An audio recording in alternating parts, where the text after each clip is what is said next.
फमा अना वसाअतु कहातईन, मैं आया, मेरी पैदाइश हुई, मेरी बैसत हुई और मेरे बाद अब कोई नबी नहीं, कोई पैगंबर नहीं, कोई अल्लाह का वली नहीं, अल्लाह का पैगाम लाने वाला कोई नहीं। मुझे जो कुरान करीम मिला, ये कुरान करीम के अलावा आसमानी सहीफे, आसमानी किताब कोई नहीं। मेरी हदीसों के बाद तुम्हारी राह पे चलने का जो रहनुमाई करने वाली शय हो, हदीसों के अलावा कोई चीज नहीं। मेरी उम्मती के बाद अब कोई उम्मत आने वाली नहीं, ये उम्मत आखिरी उम्मत होगी। क़यामत इसी उम्मत में से उन लोगों पे आएगी जो कि अल्लाह का नाम लेना भूल जाएगी।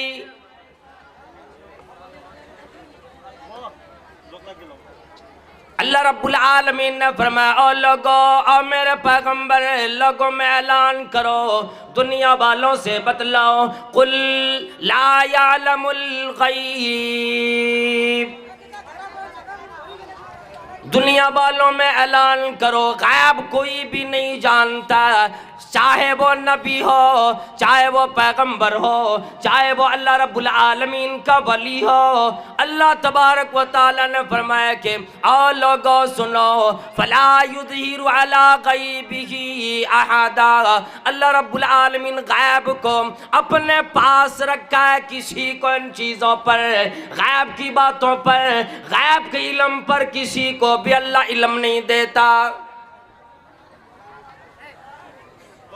फिर आगे यूं फरमाया, इल्ला मन इर्तदा मिन रसूलिन, मगर रसूलों में से, पैगंबरों में से जिसे अल्लाह रब्बुल आलमीन चाहता है कुछ उसकी निशानियां बतला दिया करता है।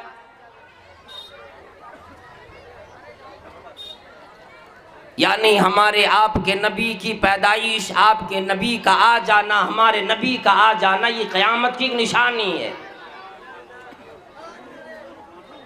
और दुनिया के अंदर और लोगों, जरा ये गौर करो, अल्लाह रब्बुल आलमीन ने कितनी बड़ी फजीलत दी। आने की एतबार से उम्मत सबसे अखीर में आई, लेकिन क़यामत जल्दी आएगी। हिसाब व किताब, जबकि इंसाफ का मामला ये होता है, एक दस्तूर हुआ करता है। जब आदम अलैहिस्सलाम दुनिया में पहले आए, अल्लाह ताला हिसाब व किताब के लिए पहले आदम अलैहिस्सलाम की उम्मतियों को बुलाते, फिर नूह अलैहिस्सलाम की उम्मतियों को बुलाते, फिर उनके बाद जितने पैगंबर आए उनकी उम्मतियों की, उनकी कौम को, लोगों को बुलाते। लेकिन अल्लाह वालों, कुर्बान जाओ, अल्लाह के नबी सल्लल्लाहु अलैहि वसल्लम फरमाया, ये उम्मत आने की एतबार से सबसे बाद में आने वाली उम्मत है, लेकिन जब फैसले का वक़्त आएगा, जब हिसाब व किताब की घड़ी आएगी, सबसे पहले परवरदिगार आलम फरमाएगा, मेरे पैगंबर आमिना की लाल को और उनकी उम्मत के लोगों को ज्यादा देर इंतजार न करना पड़े, पहले उन उम्मती के लोगों को बुलाओ। पहले मैं आज के दिन मोहम्मदी करीम सल्लल्लाहु अलैहि वसल्लम की उम्मतियों से हिसाब शुरू करूंगा।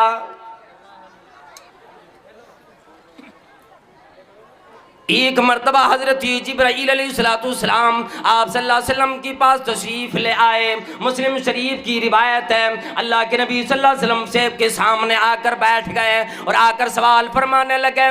तरह तरह की बातें की, ईमान के बारे में सवाल फरमाए, इस्लाम के बारे में सवाल फरमाए, तवील हदीस है। आखिर में जिब्रील अलैहिस्सलाम कहने लगे, सहाबाए किराम देखने वाले देखे, ये आदमी की शक्ल में हमारे इलाके से तो लगता नहीं, कोई पहचानता भी नहीं, और ऐसा भी लगता है कोई दूर से आने वाला मुसाफिर भी नहीं।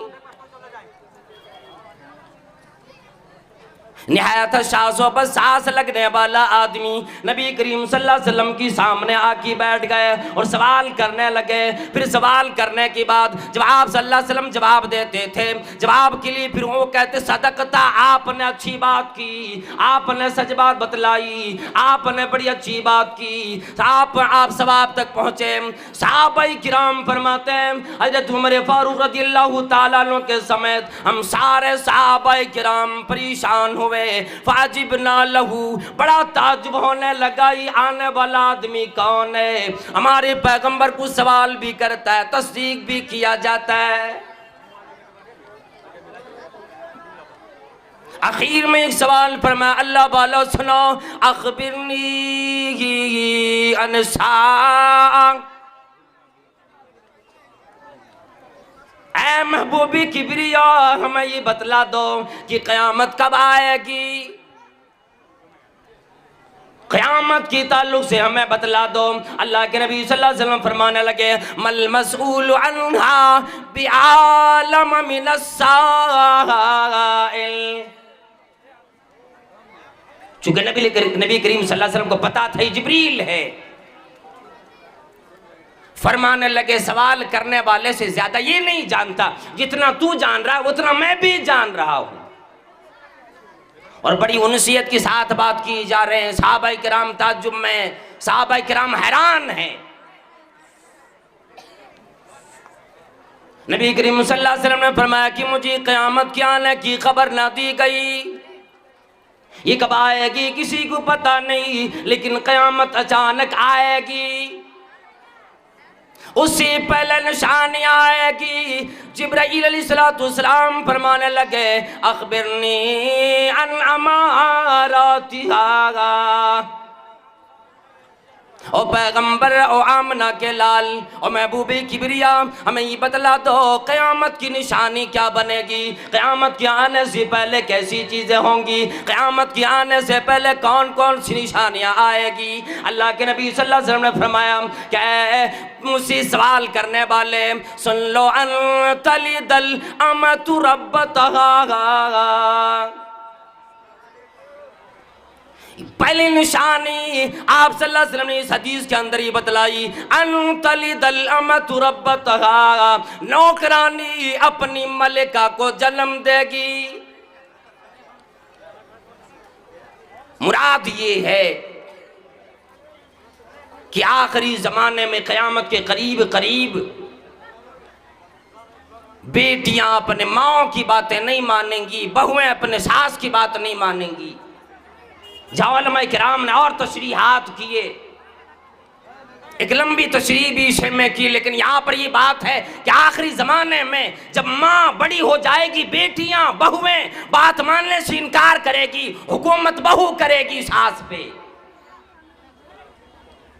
फमन तलिदल अमतु रब्बतहा, की नौकरानी अपने मलिका को जन्म देगी, सास डरेगी बहू की सामने मेरी कोई ऐसी बात न हो, मेरा बेटा कहीं नाराज ना हो जाए, कल से मेरी जेब का खर्च देना बंद हो जाएगा।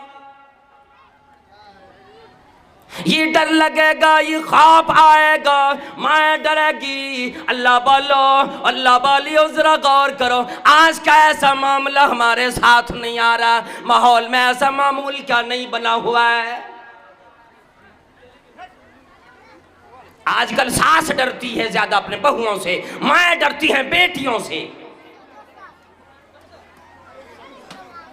हुकूमत उसकी चलेगी, अन तलिदल अमतु रब्बतहा।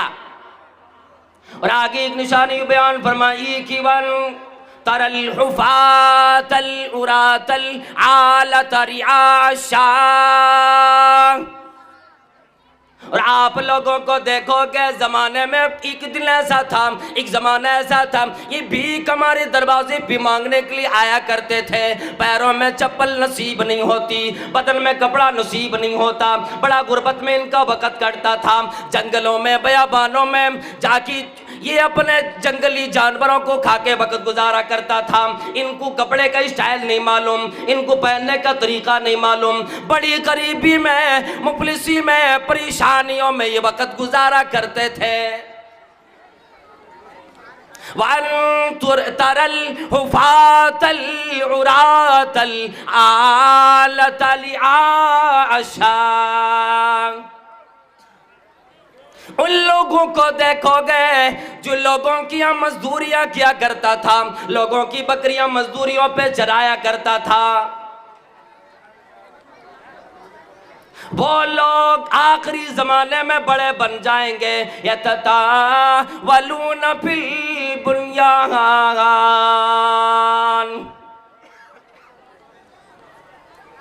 उनकी इमारतें फलकबाज बनेगी, उनकी मोहल्लात बड़े बड़े बनेंगे, वो हाकिम बन जाएंगे, बड़े बड़े लोग महकूम बन जाएंगे अपने करतूत की वजह से, अपने